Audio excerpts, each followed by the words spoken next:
చెమట జల్లు చిలకరిస్తే నేల పులకరించురో, వానుస్తే భూతల్లి సీమంతమాడురో,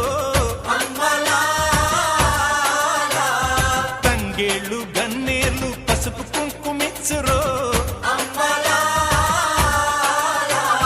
పశుల మెడన చిరు గజ్జలు కల్లున మ్రోగేను, గజ్జల మోతల్లో పల్లె పరవశించెను. భూమికి పచ్చాన్ని భూమికి పచ్చాన్ని భూమికి పచ్చాన్ని రంగేసినట్టు పంట సేలు పెరగాలి ఓయం